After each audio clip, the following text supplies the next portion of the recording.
Good morning बच्चों। आज हम चैप्टर 1 भाषा, लिपि और व्याकरण का क्वेश्चन आंसर डिस्कशन करेंगे। देखो, भाषा किसे कहते हैं?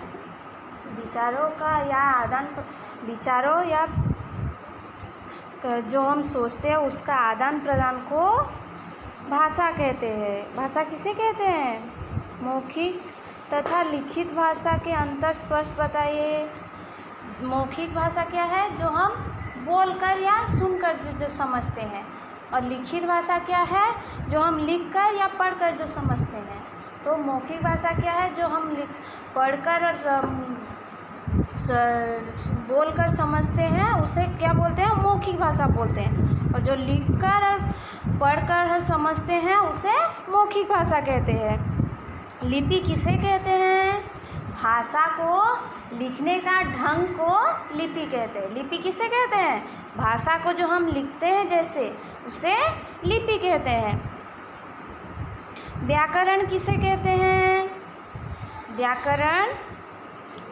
व्याकरण वह शास्त्र है जो भाषा को नियमों की जानकारी देता है तथा उसको शुद्ध रूप का ज्ञान कराता है, उसे व्याकरण कहते हैं।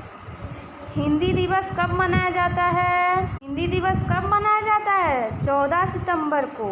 संविधान में कितने भाषाओं को मान्यता दी गई है?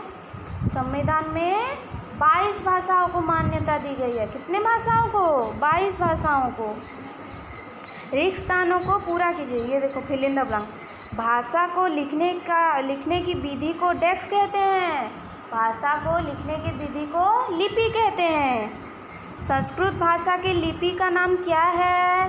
संस्कृत भाषा जो होता है उसका लिपि का नाम क्या है? देवनागरी। जो भाषा को शुद्ध वर्ण का ज्ञान कराता है वो क्या कहलाता है? जो भाषा को हमें शुद्ध रूप से लिखना, पढ़ना और बोलना सिखाता है उसे क्या बोलते हैं? व्याकरण। माँ तथा परिवार के सभी सदस्यों द्वारा बोली जाने वाली भाषा डेस्क कहलाती है। जो बच्चा कोई जन्म लेता है तो पहले जो भाषा सीखता है उसे क्या बोलते हैं? मातृभाषा। वह भाषा जो देश में अधिकतम लोग के द्वारा बोली समझी जा सकती है उसे देश की डेस्क भाषा कहलाते हैं। कौन सी भाषा होगी?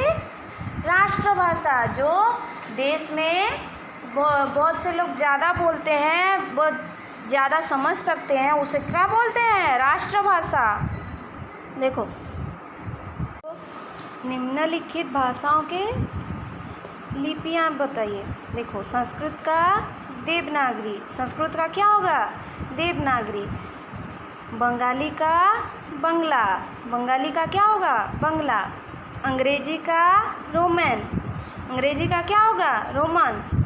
अंग्रेजी का लिपि क्या होगा? रोमन। फ्रेंच का भी रोमन। फ्रेंच का क्या होगा? रोमन। पंजाबी का गुरुमुखी। पंजाबी का क्या होगा? गुरुमुखी। उर्दू का फारसी। उर्दू का क्या होगा? फारसी। निम्नलिखित राज्यों में कौन कौन सी भाषाएं बोली जाती है? देखो, आंध्र प्रदेश का क्या होगा? आंध्र प्रदेश में कौन सी भाषाएं बोली जाती है? तेलुगु। आंध्र प्रदेश में कौन सी भाषा बोली जाती है? तेलुगु। असम में असमी। असम में क्या बोले जाते हैं? असमी। पंजाब में पंजाबी भाषा बोली जाती है। पंजाब में कौन सी भाषा बोली जाती है? पंजाबी।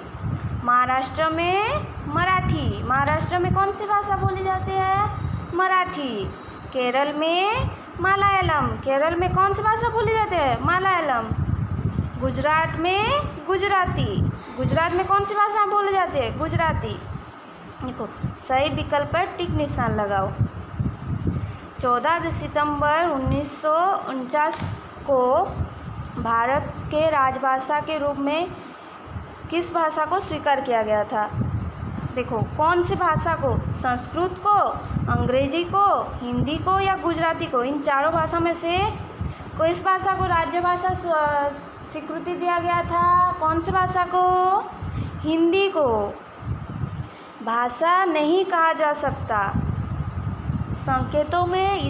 संकेतों, इशारों और चिन्हों को, मौखिक ध्वनियों को, लिखित भाषा को और इनमें से कोई नहीं। भाषा नहीं कहा जा सकता। कैसे नहीं कहा जा, लिखित भाषा को कहा नहीं जा सकता, सिर्फ पढ़ा जा सकता है।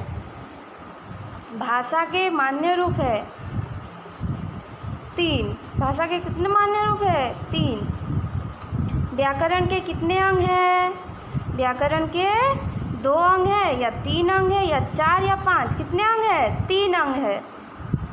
देखो, 2 दी गई वर्ग पहेलियों में भारत के प्रमुख भाषाएं का नाम चुनकर लिखो। ये देखो सारा दिया है, ये वर्ग पहेली दिया है, इसमें से सारा चुनकर भारत का भाषा लिखना है। देखो, ये कन्नड़, मराठी, संस्कृत, सिंधी, हिंदी, उर्दू, नेपाली, मणिपुरी, ये सब दिया है, ऐसे यहाँ पर लिखना है।